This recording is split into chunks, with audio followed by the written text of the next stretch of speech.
As schools are making plans about sending kids back to class or not, some parents have concerns. I spoke with Dr. John O'Reilly, Chief of General Pediatrics at Baystate Health, to learn more. Well, I think it's a difficult question. It's not a simple question to answer. And I think each parent has to balance for their individual child, for their individual school, as to, and with their own folks at home and issues of family members or caretakers, what level of safety they're comfortable with. I think in general, if I was talking to a parent, I'd talk about three different levels. One is the level of the community. The second is the level of the school and the education program. And the third is the level of their individual child or their family members. I think from a community point of view, it really will depend on the degree of COVID-19 in the community. I think the CDC talks about 5% community transmission as a time, but if you go above that, it's probably not safe for almost anyone to be in school. In areas like Florida and Arizona, I would be really hesitant to send a child to school. Here in Western Mass, it's around 2%. So I think that community question is probably okay. Now it goes to the school question. It really is the question of how safe is your child from the time the bus picks them up in the morning through the entire school day till they drop them back at the house or the corner. I think the school is hopefully working, and parents want to work with their schools about what their preparations are. Obviously, the buses we need to keep safe. They're an enclosed space. We want to make sure the general things that we've all heard for months now. Everyone should be wearing a mask. Everyone should be doing social distancing, and everyone should be doing hand washing. That's from the bus into the school, through the classes. I think that the school also has issues around how do we separate out groups of students. I think some of us have seen the pictures from Georgia where they had hundreds of students crowding a high school. And now, a few days later, there's a lot of positive cases of COVID coming out of that group. So the schools need to stagger entrance times or start times so that there's not that gang up at the front door. They need to cohort into smaller classrooms, into smaller groups, so that there's not a lot of intermingling among students.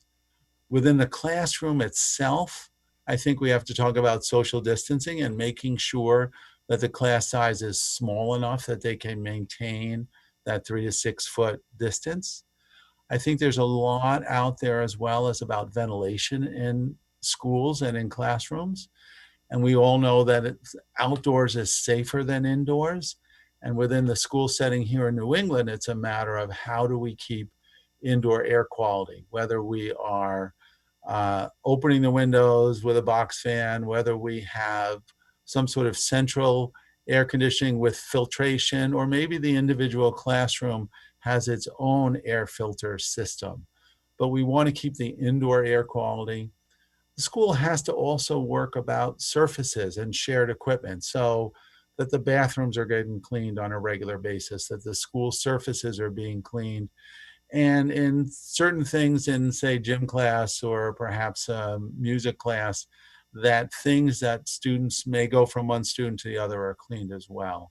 And I don't even think that's on the table right now as far as the Department of Education in Massachusetts. I don't think they've encouraged, or at least have said they can't even have band or chorus yet, or at least they have to have some restrictions regarding that. But can you talk a little bit about the risk level when you're talking about children?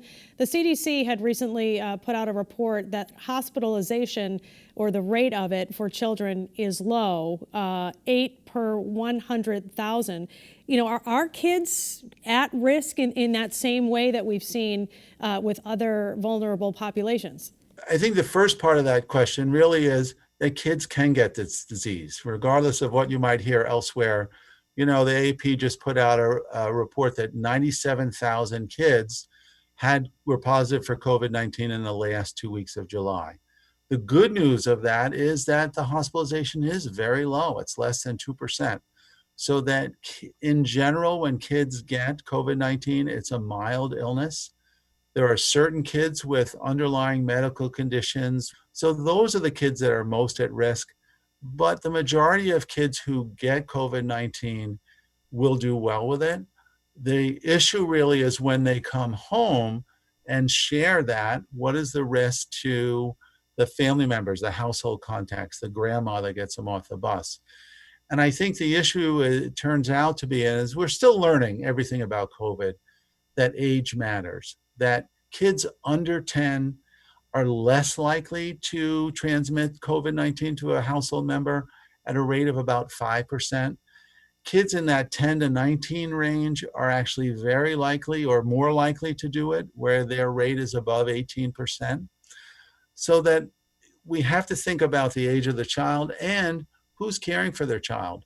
Does that adult in the house have any of those chronic diseases that the CDC lists as problematic? What about the value of reopening schools? I know the CDC also had put something out about that as well. As a pediatrician, you're obviously looking at the physical health of the child, but also that social emotional component.